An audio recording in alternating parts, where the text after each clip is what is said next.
Hello, I'm Nguti Daudi. And I'm Becky Katagaya. And welcome to Fasi Fas, the show where we make way for women on this leadership path. On the series, we'll be talking about biases and barriers that stop women from getting into Uganda's top leadership positions. And talking about how you and I can close this leadership gap. Today on the show, we'll be dealing with domestic leadership in Uganda. I'm talking about that ever so complicated work-life balance. Joining us to further the conversation, we have feminist Isabella Akitenge. And development specialist Dr. Milton Muto. Public servant Asmat Nabalamba. And development manager Donas Ojok. So, without any further ado, let's make way and make some noise. In 1962, only 2.5% of MPs in Uganda were women. After the introduction of affirmative action in 1995, that number grew rapidly. Now today, women in the 10th Parliament make up 35.2% of MPs. That is 160 out of 455 members. Now compared to other countries, this may look impressive, but women are still a minority in the corridors of power. Their numbers need to go up, and the key to this may lie in understanding the concept of leadership.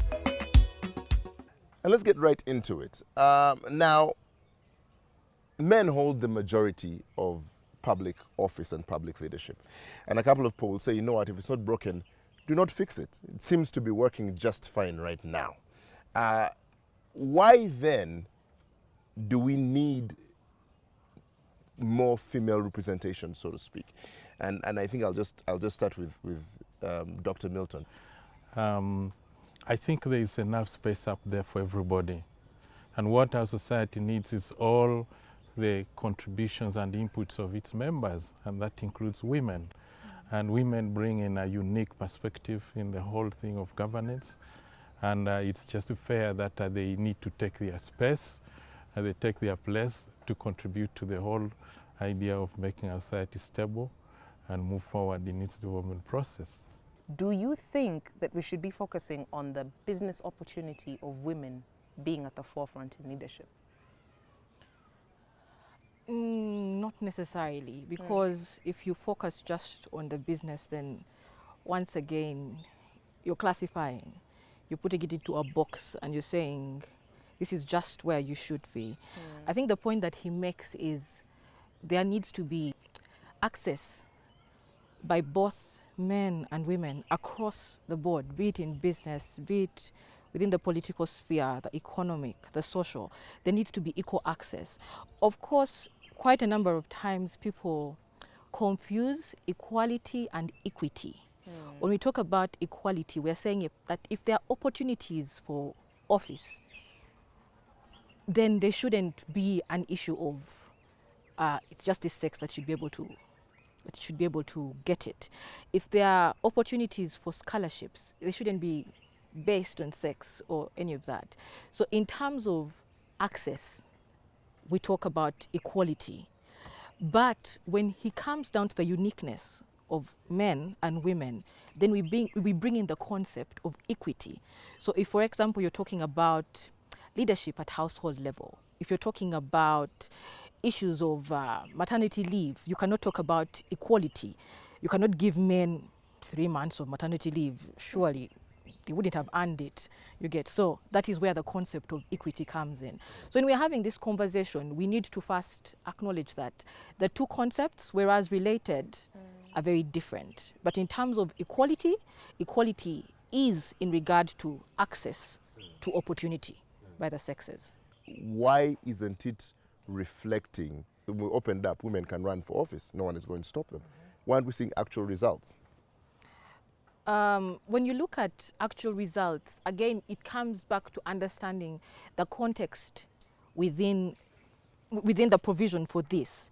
So yes, whereas protocols have been ratified, whereas issues of gender have been mainstreamed, okay, we have a situation where recently the Center for Policy Analysis was doing a report on special audits. The Auditor General has done 4 special audits on gender. The Public Accounts Committee does not know that the Auditor General has had 4 special audits on gender. if you look at the custodians of gender in Uganda, which is the Ministry of Gender, Labour and Social Development, they have literally the smallest budgets when it comes to allocations. So how do you expect the custodians of gender to mainstream this? How do you expect them to champion this equality if they do not have the means to do it? So yes, there are laws that have been provided to sort of balance it out, but then when it comes to the implementation, when it comes to actually seeing the tangible results, we are a long way from seeing those results. Dennis, some people would argue this is a problem of upbringing, and it's the way people are raised, and therefore it's unfair from the get-go. Is that true even with this landscape in the way it has been set up right now? Yeah, of course we cannot discard the role culture and upbringing plays in kind of shaping who we become. But we shouldn't let that be the card we always pull to give excuses. Yes, structurally, women have always been put on the lowest caste of our ladders. But I think gone are the days when we need to keep on blaming our histories, our cultures. I think now we need to come to the realization that excluding women from leadership and development processes is a liability. And we need to break again the myth that when we accept women into top leadership positions, we are giving them favors. No, we are simply giving them opportunities that they deserve as human beings. We wanted to know what you thought. What is harder to run? Is it a home or a business? We took a poll to find out.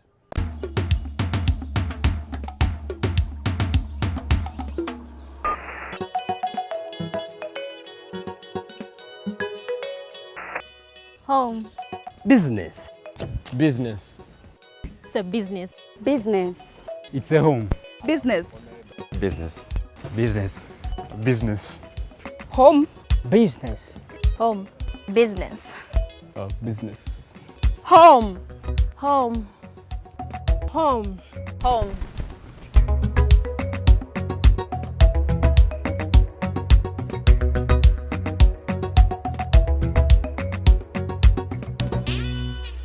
Running a business or running a home, what's harder? Those were your reactions. But I'd like to know what our guests think, about that particular question. I think I'd like to start with you. Yes, like I earlier said, the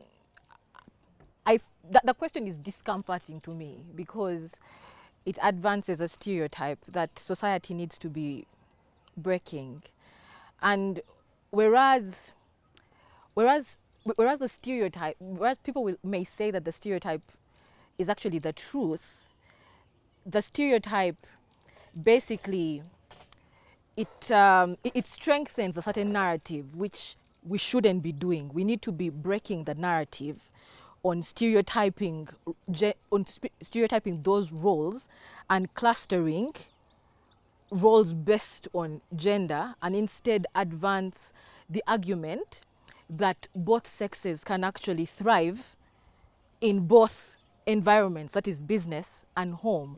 Women are not born with a home gene and men are not born with a business gene.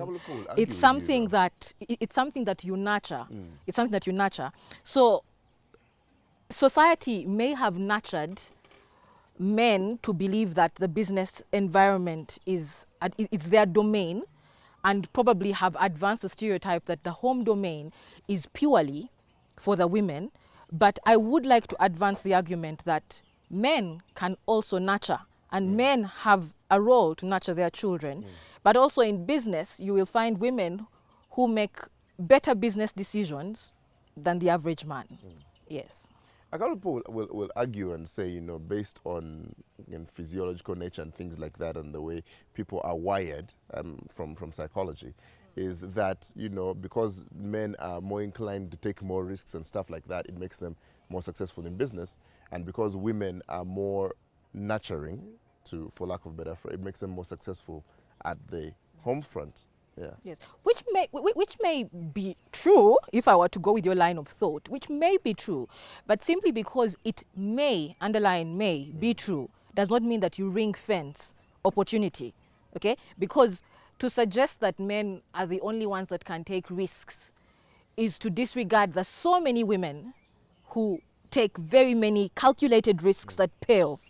Okay? To suggest that women are the only ones that can run a home disregards the very many single fathers who are ably raising their children. So my argument is, do not ring fence the opportunities. Let the opportunity be accessible for everyone. Yes. But now, for us to break the misconception or stereotype, don't we have to actually talk about things as people see them?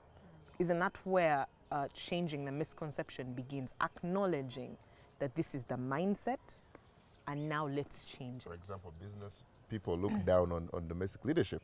And I'd like to ask the development specialist, like, what does this scenario say, the way it is set up right now? Men, business, go to work in the morning, and women, you know, stay and tend to the home. This dichotomy, the problem it is causing us is, it's actually the main reason why there's underemployment or unemployment. We think that being at home is not a job.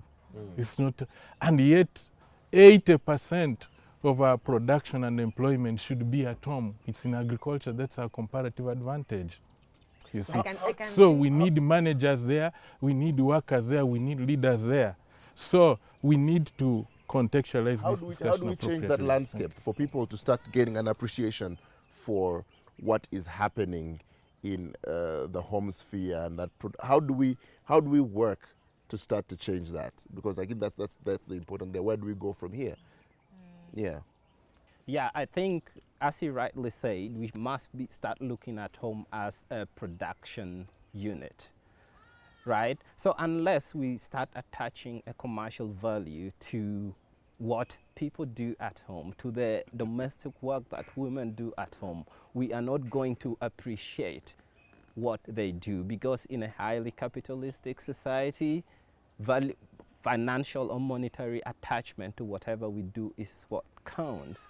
So it is important that we do not only consider the work that women do at home as some sort of special assistance they are offering. And attaching a monetary value to this would be one way to kind of appreciate and better understand why it is important to also consider work at home as a significant contributor to national economic growth. Put it on a CV. We should put it on a CV. We're going to take a short break, but you can join the conversation too back at home by using our hashtag Fasi Fas across all our social media platforms.